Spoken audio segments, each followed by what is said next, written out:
All right, so I'm working on getting my water tank, water pump, and hot water heater all figured out in the back of the camper. Pretty much what I've decided I'm gonna do is I just bought a 10-foot regular garden hose from Lowe's, and that will connect to my water pump that I'm gonna put somewhere down here. The water pump came with this connector or this adapter that steps it up to a garden hose fitting. So I don't know if it was the cheapest or most efficient way, but it was the easiest thing I could do, was just buy a garden hose that already got the fittings on it. So that hooks up to the water heater with an adapter that it came with right there, and then that hooks up to the water pump. So that's the outlet for the water pump. Inlet, I've got the little strainer that it came with a 1/2 inch inside diameter hose connection.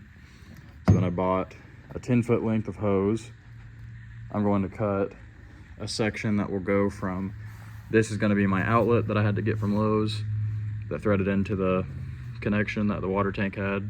So I have to cut a piece of hose that'll go from here to here, and then to fill the tank up, I'm going to have the same piece of hose is going to go from here to this garden hose attachment on the end that I'm going to route out somewhere right here where I can just park the camper next to a water hose spigot and hook a water hose up to this to fill the tank up through the back. So I've just been outside of the camper hooking everything up. The water hose, everything here is all temporary. I still need to Teflon all my connections, but the tank is gonna go in here underneath the bed frame. So I'm gonna have to decide where exactly I wanna put it in here, and then decide how I'm gonna attach it. I think I'm gonna make some metal straps that'll go up and over it both directions and tie it to the trailer framing. And then I'm gonna have to make penetrations through that back wall for my inlet and outlet hoses. And hopefully all that works. It's been a confusing process for me. I don't know anything about plumbing, but I think it's all gonna work. I got my propane splitter so that I can have one hose go up to the heater, and then the other hose is gonna go to either my propane burner, or I'm gonna have a propane heater on the wall right there next to that window. So I'm thinking my other hose is probably gonna go also penetrate through this wall and go to my heater that's gonna be inside of there. But that's where we're at. I think I'm about to move the tank in there and get started on anchoring the tank and making my penetrations through the wall. All right, so I just finished cutting and bending these little metal straps I'm gonna use to secure the tank in place so it's not bouncing around back here. I've had a water tank bust, not an expensive one, but one of the cheap Walmart ones bust in the back because this camper ride's so rough before. So I'm hoping that screwing that down to some blocking underneath the trailer will keep it from bouncing around enough that anything will happen to it, because this tank was expensive. But I'm gonna coat the bottom of these. I'm either gonna just wrap them with tape or put some little foam pads between the metal and this so that they don't eventually rub through. I don't know if it would. This is pretty thick, but like I said, all of this is to make sure that nothing ever happens to this tank, because it was like almost $100. All right, I'm doing my test fill of the water tank. I routed this hose right through here. Got my water hose hook up. It leaks, of course. Got the outlet hose routed to the water pump. I think that's how I'm gonna leave it. I read the instructions. It doesn't say anything is wrong about it being mounted like that. And nothing is attached, but I've got the tank in here. I just noticed it's building a lot of pressure. Hold on a second. Okay. So when I started filling the tank up with water, it started expanding really bad, which didn't make sense to me because I figured it should be venting through here as it filled, and it wasn't filling. So I turned the pump on and it wouldn't pump water. See, it's pumping now. It had these two little red caps, one in the inlet, one in the outlet, right here. The instructions didn't say anything about it. Somehow I didn't notice. Filling that jug up really fast. Like I said, I didn't notice So I've been doing everything. I was thinking the pump was messed up or something. Just now I went through the reviews and I found where someone mentioned these little caps that was keeping it from working. Pulled those out and it works great now. So I guess I'm gonna hook everything back up the way that it was and test it again. Make sure everything works before I bolt everything down. All right, update. This water heater does not work. I've tried 2 different sets of brand new D batteries. It just doesn't turn on at all. So I read the troubleshooting guide. It said to take the cover off and make sure that no wires were damaged or disconnected during shipping. I did that. Everything looks great. I think it's just cheap, poorly made product. So anyway, luckily it's Walmart, so it'll be easy to return. I'm packaging everything back up. I'm gonna put it all back in that box. I already got my return figured out. But I think I'm just gonna continue on with no water heater. I'll keep the tank and water pump and everything. This has been a nightmare for me. I don't really have any plumbing experience, but it's just constant leaks and spilling water and not really knowing what I need. But I've at least got it figured out to where I could mount that pump on the side of the cabinet there, and I think I'll just leave this water hose running up and hang it right here, put some kind of different faucet attachment on it or something. And I'm thinking if I'm gonna be filling this here, and this water hose is actually going to a sink over there. So I think if I fill my tank with hot water and then leave my propane, I was planning on leaving my propane heater on in here all the time when I'm out camping anyway to keep anything from freezing. So I think if I fill it with hot water and then have my heater running inside here just all the time, the water should be warm, and maybe I don't even need a hot water heater,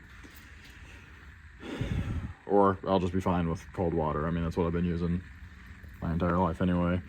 But yeah, I'm just gonna return the hot water heater and run the setup this way. At least I'll have water pressure. All right, so I got the water tank all screwed down. My straps, I did end up putting little pads underneath all the corners, so there's not direct metal to tank contact. It doesn't have any room to move though, so hoping that's not going to be an issue. I screwed it to some blocks underneath, so I don't suspect it'll have a whole lot of force trying to move it around, but I know that the trailer ride's rough, so I didn't want it bouncing. But that's where we're at. So since that is done and the plumbing is basically done, or at least everything I got to do in there is done, I think I can move on to building my bed frame the rest of the way. And this, I can't decide what I'm going to do here. This water hose is so stiff that when I put it in there and route it up, it's really hard to move it around. I feel like it's gonna be knocking everything over all the time trying to use it. So I'm thinking about either getting some more of this tubing and maybe just do this again, buy another one of those ends and do something like that. Or I have this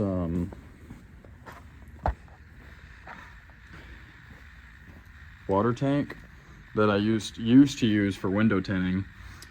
And the way it's designed is you fill it up with air and then there's this little sprayer. But I kind of like this whole setup for this because it's got the hose that coils itself back up, and this just kind of sprays out like a high pressure mist. So I'm kind of thinking, I already tried. I was hoping maybe this would screw onto the water pump, but it won't. So I'm thinking I might just make one of those for it. I think that would probably be my best option with what I have. That would give me, because you can adjust that to be a jet or like a mist spray, so I could do that and route it up, and it could coil up, just hang here. That way when I'm washing dishes I can just pull it off and spray it. But I think that's probably what I'm gonna try to do, something, one of those two things.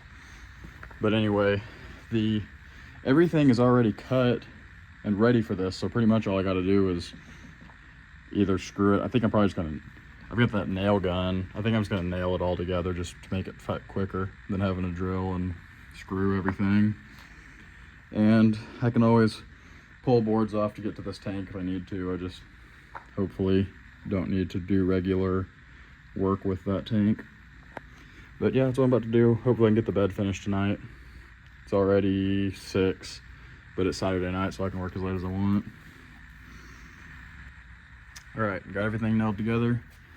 This seems to be one thing that's actually going pretty well with no issues, but this looks like it's gonna work. Just slide that in and fold the mattress up. Gives me this much free space. And then right when it hits the wall is where it's good. So that's the guide for opening it. I think it's gonna be nice. I'm just curious how easy it's gonna be to slide back and forth with the mattress on top of it. If it ends up being difficult, I can lay a sheet of something. Sheet of cardboard would work. Just something to reduce the friction of this against the mattress. Probably gonna end up having to do that, but for now I'm gonna test it out like this. Right, so this is the look with it all folded up. Ignore the stain, that's Gatorade. From a couple camping trips ago, had the mattress on the ground, flipped the other way, and dropped a bottle down in this crack. I couldn't get to it, and yeah, put a stain in the mattress. I keep a sheet on it when I camp, but I've got it at my house washing it right now. So I got all this room, which it's not bad. Honestly, sit right here. This will give me room to, I'll have my bag, when I have this extended out, I'll keep my bag underneath it here, so I'll be able to get up and slide this in, get to the bag, and make it easy to change. And get my shoes on and everything before I get out. But it's not too bad extending it and reducing it. So the mattress folds up like that. I can also fold it around like this if I wanted to, but I think that makes it easy, just like that. But then you can just pull that out right there, drag it out, flip that down, and you got a full bed. I think it's pretty nice. Plenty of room to keep stuff underneath here out of the way also.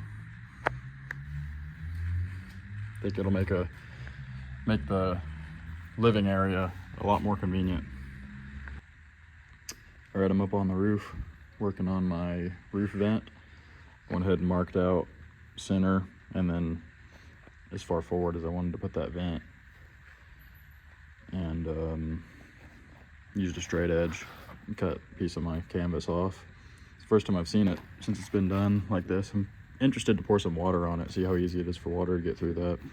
But anyway, I'm going to take a circular saw and cut that out now. Just use the template to mark it out.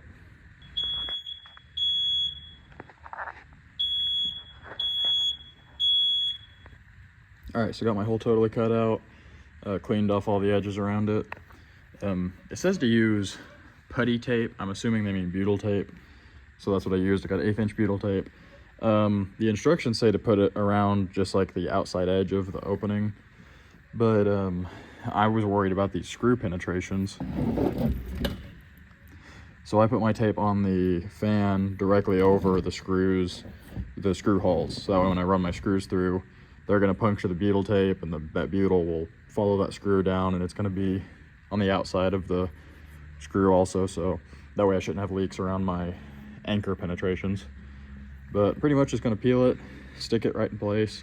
I'm gonna use their provided screws, screw it down, and then I'm probably gonna do a little bead of 795 silicone over all those screw heads to make sure that doesn't leak either. Of course, I'm pretty sure this is gonna be a temporary install because I want to do some kind of metal siding on this thing eventually, which I may leave the roof alone since you can't see it. The only reason I want to do it is just because, or change it just because it looks so bad, but you can't really see the roof from the ground anyway. So I may just do siding on the sides and leave the roof the way that it is, and maybe this won't be temporary, but I'm installing it with the idea that I might be taking it back out eventually. All right, Got it all screwed down. Had to use some of my own screws because they provide these hybrid hex #2 Phillips, and there weren't nearly enough. You see all those flat panhead style screws I used, all these? That's all my own screws because it's like half as many as I needed. But I think it's in there pretty good. I tightened those pretty tight, but not super tight because this is just all plastic. But I want to make sure it's tight enough that butyl's making contact. That's why I went ahead and put a screw in every hole. I don't think it needs that many to stay on there, but wanted to make sure we had consistent pressure along that butyl so that it's definitely sealing down to this canvas. I don't know if I was thinking the way that I framed this up with studs, I had to cut one of my rafters in half, but I think this thing is still plenty strong because I mean, I'm 240 and I'm standing right where that rafter just got cut and it's not budging at all, so I think it's okay actually. I think I'll leave it because it's never gonna have more pressure than that on it. I'm still walking around up here just fine, which when I built this I told myself I was never gonna get on top of it, but now I've been up here several times. But that's that for the exterior install. I think if it leaks I'll come back, and I think I'm gonna leave these uncaulked for now in case I have to take it off. But if I have a leak issue, I'll caulk all those screw heads and probably zip tape over all of it and stuff. But for now I want the ability to take it back off if I ever want to without destroying it. It's already gonna be hard enough to get it off with that butyl. But I'm gonna go see what it looks like on the inside because I haven't been inside of it since I started cutting the hole. All right, so here's what it looks like on the inside. It's actually, placement's perfect. Wasn't paying attention. When I was up there, it seemed like it was gonna be way farther down there, but I'm actually laying right where I'll be laying on the mattress, and I can very easily flip the switch, turn it on and off, and open it without even moving. So I'm also glad to see how little light it lets in. When it's shut, there's no light coming through that at all, which is good because I really need for it to be super dark when I sleep. But I'm gonna take the insulation pieces that used to be in right here and cut them to fit around, you know, and fill all this back in, and then I'll have to cut my ceiling piece out, which is gonna be kind of hard. I'll have to measure and get marks on it. Luckily it's got a big ring that covers it, so if it's not a very pretty cut, it'll all get covered up. And then I also got to see if I got some wire where I can run this back and over that wall and down to where my battery box is going to be so that I can get this plugged in. I don't even know if I'm going to need the fan, honestly, with how small it is in here, but it'll help sometimes. Started screwing on my light bars. Of course, right where this wire needed to poke through was exactly where my little old light switch was. You can see where I partially drilled into it right there.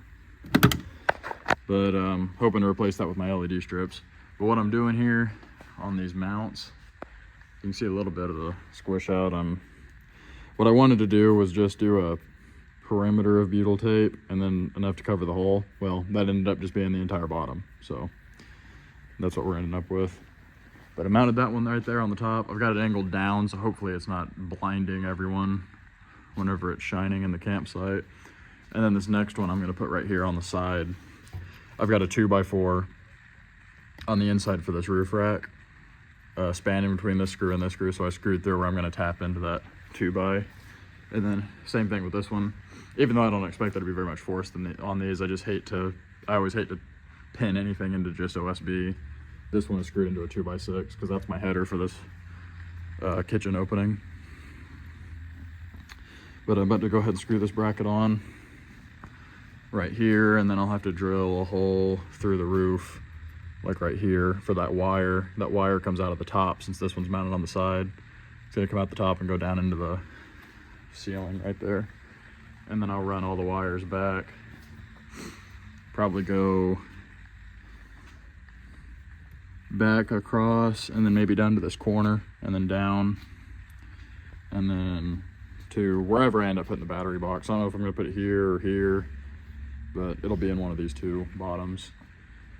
And I already tested these. I plugged them in, or I just touched these to the connectors on my 12-volt plug-ins and plugged it in my battery box. They're extremely bright, of course.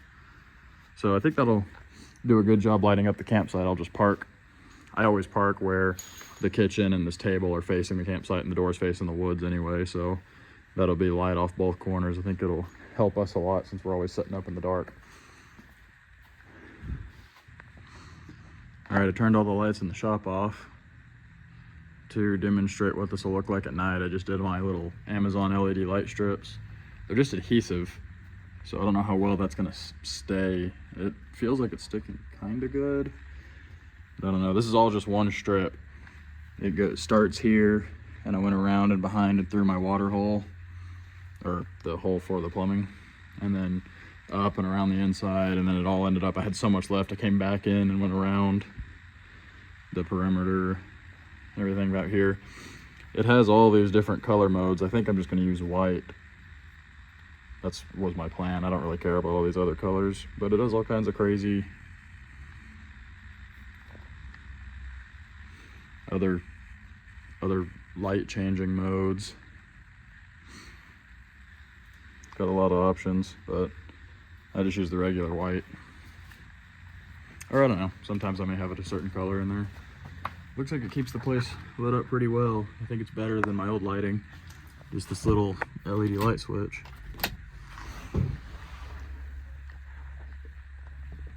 Pretty easy. $9 for 2 rolls, and I only used 1 roll, so $5 in lighting, and I got an extra roll if something happens to this one. All right, first time running the water pump off of the power bank. Looks like it works. That's a pretty good water pressure. I'm just gonna go ahead and empty the tank. No sense in leaving water in it. It's actually pulling all the way from that hose. Kind of interesting.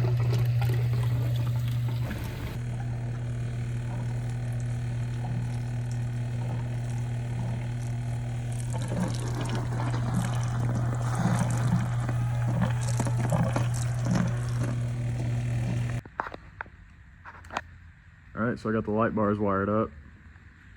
Definitely put off plenty of light, turned all the lights off in the shop again.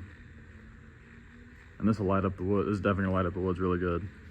And they're not too blinding. I can, as long as I look kind of down as I look over there, it's not so bad. But yeah, I think it's pretty good. I wired them to a switch right here next to the cutout that I'm gonna eventually cover up. But they're right here. I tried running that wire behind the wall right here, but I couldn't do it, and I don't care enough to take that wall completely apart to do it, so I just went in front of it, directly behind, and then back out, and then ran through right here, around, over, and down to the battery box down here. I'll make some kind of trim or something. Well, eventually this whole thing is going to get covered up with 1/4-inch plywood, so I can probably hide it behind that. But I'm just gonna hang all this stuff up for now and call it a weekend there, I think.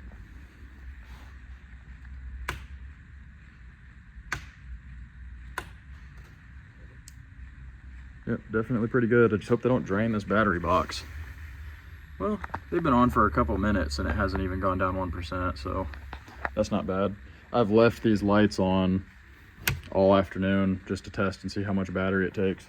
I've gone from 99 to 81, but they've been on for probably 4 hours, and so I probably won't leave them on that much unless I'm just doing like an overnight camp. I might leave them on besides that, but these lights are most likely going to be on most of the night, most nights.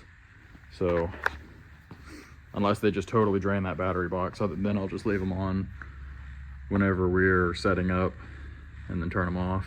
Once you got a good fire going, you really usually don't need lights like this. But I wired them together. I don't think I'll have any issues. I came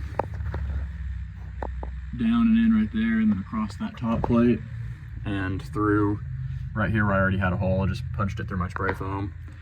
And then I came and wired it directly to this other light. Just like that. I know that you're not supposed to use splice connectors like that, but it worked. And then that goes directly to the switch.